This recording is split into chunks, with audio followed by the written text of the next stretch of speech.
Imagine being struck by lightning. Not once, not twice, but 7 times. And still living to tell the tale. For most people, one strike means instant death. But for one man, it became his curse, his fate, and his legend. They called him the human lightning rod. A man so unlucky, even storms seemed to chase him. But behind that strange record lies a story of survival, fear, and destiny itself. This is the unbelievable true story of Roy Sullivan, the man who survived nature's most terrifying wrath 7 times. Roy Cleveland Sullivan was born in 1,912 inches, the rolling hills of Virginia, USA, a place where thunder echoed through the mountains and storms painted the sky in silver fire. As a boy, Roy was quiet but curious.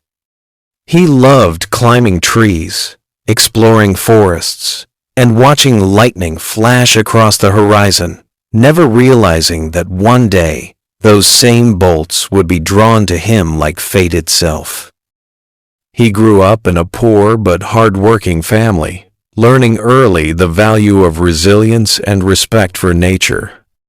The woods became his playground, and later, his workplace. By his 20s, Roy had become a park ranger in Shenandoah National Park, a man who felt more at home under the open sky than anywhere else. But sometimes, destiny hides in plain sight. The sky he loved would soon turn against him. It began in 1942, when lightning first struck him inside a lookout tower. He survived, barely. Most people would call it bad luck, but that was only the beginning. Over the next 35 years, Roy Sullivan would be struck by lightning 7 times, each strike more unbelievable than the last. Doctors couldn't explain it. Scientists called it impossible. But Roy, he just called it his life. It was a summer afternoon in 1942. Roy Sullivan was 30 years old, working his usual shift as a park ranger at Shenandoah National Park. The skies were darkening, thunder rolling through the mountains, but Roy had seen storms before. He climbed up to his lookout tower, a tall wooden structure standing proudly above the trees. It was supposed to be a safe place, but not that day. Without warning, a lightning bolt tore through the sky and slammed into the tower with a deafening crack. Flames exploded around him as the entire cabin caught fire. Panicking, Roy ran for the exit, but the metal door handle had become red hot. The moment his hand touched it, lightning found him. A blinding flash. A sound like the world tearing apart. Roy was thrown across the room, his clothes burning, his hair on fire, his body convulsing from the shock. Somehow, through sheer will, he crawled outside and rolled on the wet ground to put out the flames. He was alive, but barely. His right leg was seared, and his nails were burnt black. Doctors said it was a miracle he survived. Most men would have died instantly. But for Roy Sullivan, it was only the beginning of a lifelong battle between man and the storm. When the lightning hit, Roy's world went white. The tower burned, his clothes caught fire, and pain ripped through his body. Crawling through smoke and rain, he put out the flames, shaken, scorched, but alive. The storm had marked him, and it wouldn't be the last time. It was a quiet summer morning in 1969. Roy was driving through the winding mountain roads of Shenandoah, windows down, the radio softly playing a country tune. For once, life felt calm, just the hum of the engine and the scent of pine in the air. But then, the sky darkened. Clouds gathered fast, rolling like angry waves above the hills. Before Roy could react, A blinding flash tore through a tree beside the road. The bolt split it in half and ricocheted straight through his open window. In an instant, lightning exploded inside the truck, striking Roy in the chest. His hair caught fire, his eyebrows vanished, and the steering wheel burned under his hands. Screaming in shock, he swerved to the roadside, jumped out, and beat the flames off with his jacket. Heart racing, smoke rising from his clothes, Roy looked to the storm above and whispered, "Not again." Roy sat trembling by the roadside, his truck still smoking, the rain now pouring down around him. His chest ached, his arms were scorched, and the smell of burnt fabric lingered in the air. He stared at his hands, shaking, blackened, yet somehow still alive. Most men never survive a single lightning strike. Roy had now survived 2. And deep down, a chilling thought crept in. Later that night, Roy sat at the dinner table with his wife and kids, his arm wrapped in bandages. The faint hum of rain outside filled the silence. His wife's eyes were wide with worry, her hand gripping his tightly. The children watched their father, the man who'd faced lightning twice, with a mix of fear and awe. Roy forced a smile, trying to ease the tension, but deep inside, he wondered how long peace like this would last, and if the next storm would find him again. If you're fascinated by unbelievable true stories like Roy Sullivan's, make sure to subscribe to my channel, hit the bell, so you never miss another tale of courage, survival, and the extraordinary. It was 1969, 7 years after the second strike. Roy was driving through the mountains again, this time with the window rolled down, enjoying the scent of pine and the cool summer breeze. The storm clouds had gathered far behind him, or so he thought.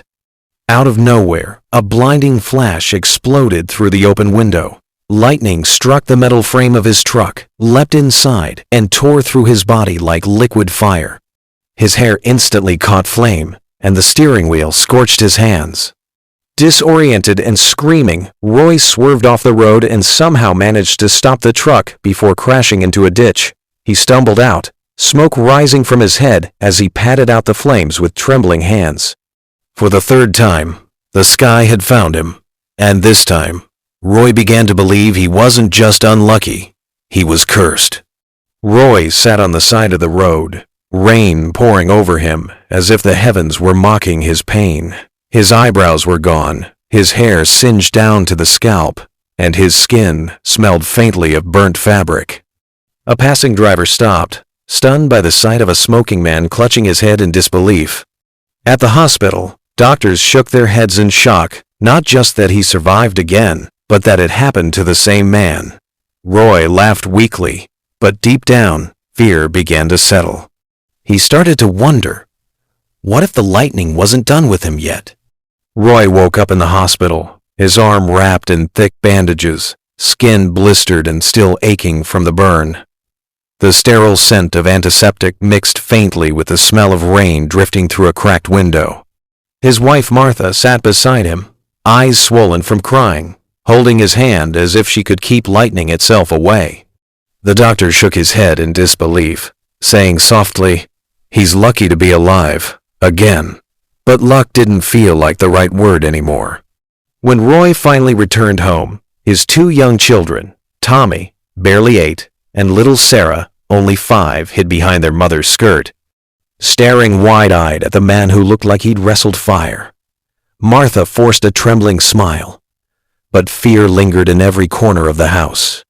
That night, as thunder rolled across the Virginia hills, she held the children close and whispered a prayer, because even the rain now felt dangerous, as if the storm itself was hunting Roy. It was 1972, 3 years after the third strike, and by now, Roy Sullivan had learned to fear the sky. He carried a weather radio everywhere, checked forecasts religiously, and even refused to go outside when clouds began to gather. But fate doesn't follow forecasts. One summer morning, Roy was driving through Shenandoah National Park, the same winding mountain roads he'd known his whole life. The sky was overcast but calm, so he relaxed a little, humming along to an old country song on the radio. Then, a flash. A lightning bolt tore from the clouds, slamming directly into a nearby tree. In an instant, the bolt ricocheted, exploding through Roy's open window and hitting him squarely in the head and shoulders. His hair caught fire, his eyebrows singed away, and his truck swerved violently off the road, crashing into a ditch. Dazed and smoking, Roy stumbled out of the vehicle, patting his head to put out the flames. He fell to his knees in the mud, gasping for air, surrounded by smoke and the smell of burning metal. The storm passed within seconds, but Roy was left trembling, his nerves fried and his spirit cracked. It was his fourth strike, and this time he could no longer laugh it off. Roy woke up in the hospital once again, his skin blistered and hair nearly gone. The nurses whispered, some in awe, others in disbelief. 4 times? One muttered. How can anyone survive that? His wife sat silently beside him, tears tracing down her cheeks, holding his trembling hand. Even his children refused to go near the windows during storms now. And as thunder rumbled faintly outside, Roy turned his face away, too tired to pray, too afraid to hope. If you are still there, please hit the subscribe button. It happened in 1973. Roy was driving through Shenandoah National Park, the rain pouring so hard he could barely see the road. He rolled the window halfway down, lighting a cigarette, a small comfort during another lonely patrol. Suddenly, the storm erupted. A lightning bolt struck a nearby tree, split it in half, and then, as if following a cruel path, leapt through the open window straight into Roy's car. The explosion of light and sound was deafening. His hair caught fire instantly, and his eyebrows were burned clean off. He swerved off the road, crashing into a ditch, smoke rising from his hat as he stumbled out of the car in shock. For the 5th time, Roy Sullivan had been struck by lightning. And somehow, he was still alive. That night, Roy sat silently at the dinner table, his hands trembling as the rain tapped against the window. His wife dabbed ointment on the burns along his neck, her eyes filled with both relief and fear. Their youngest child, barely 6, asked softly, "Daddy, did the lightning find you again?" Roy tried to smile, but his voice cracked as he replied, "It just won't stop chasing me." The room fell quiet, broken only by the distant rumble of thunder. It was 1976, a quiet afternoon, when Roy was patrolling the park once again, hoping the storms would leave him be this time. The sky was cloudy, but calm as he stepped out of his truck to check a fallen tree near the road. Suddenly, the air shifted heavy, charged, humming with invisible energy. Before Roy could take a single step back, a lightning bolt struck the ground beside him and leapt to his ankle. The force knocked him flat, his shoes blown apart, smoke rising from his body. His hair caught fire once more as he rolled frantically on the wet dirt, gasping for breath. The pain was unbearable, yet strangely familiar, like an old curse returning to remind him he would never escape its grasp. Roy's friends rushed over, eyes wide with shock. "Roy, are you okay? What happened?" one shouted, reaching for his arm. Smoke still curled from his scorched clothes as he struggled to sit up, coughing and trembling. I don't know," he stammered, voice hoarse. "Lightning, it just struck me again." They helped him to his feet, carefully patting out the small flames still clinging to his jacket. 7? No, 6 times now?" another friend whispered, disbelief etched on his face. Roy gave a weak, crooked smile, wiping soot from his hair. "Seems the storm never quits." A tense silence hung over them, broken only by the distant rumble of thunder as everyone realized how truly cursed their friend was. It was 1977, a summer afternoon with skies deceptively calm. Roy drove through Shenandoah National Park, humming an old tune, trying to ignore the clouds gathering far above.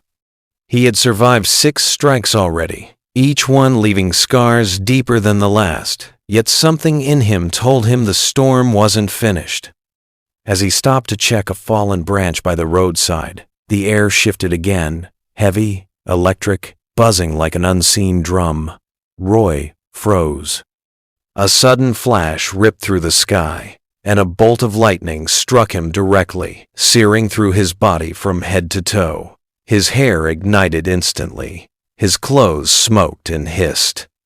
Pain ripped through him, unlike anything before, blinding, all-consuming, and yet strangely precise, as if the storm itself were carving its mark.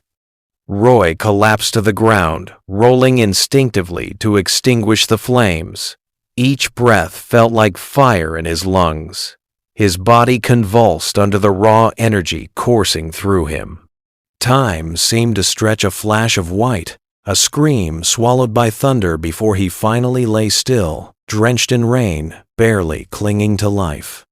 When he awoke in the hospital, friends and colleagues crowded around his bed. "Roy, we thought this was it," one whispered, voice trembling.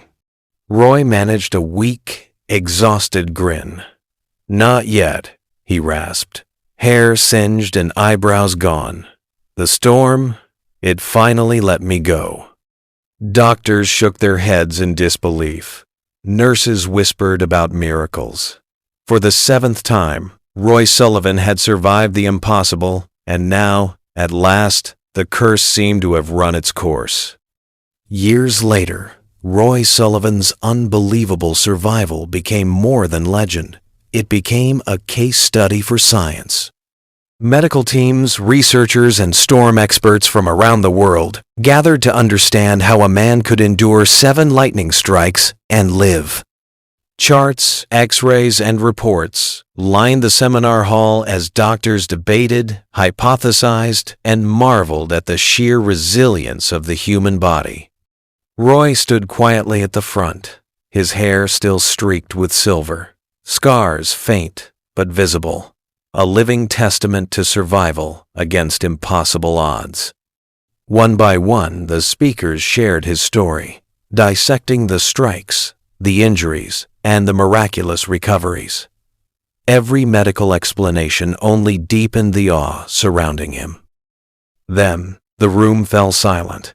Slowly, applause began.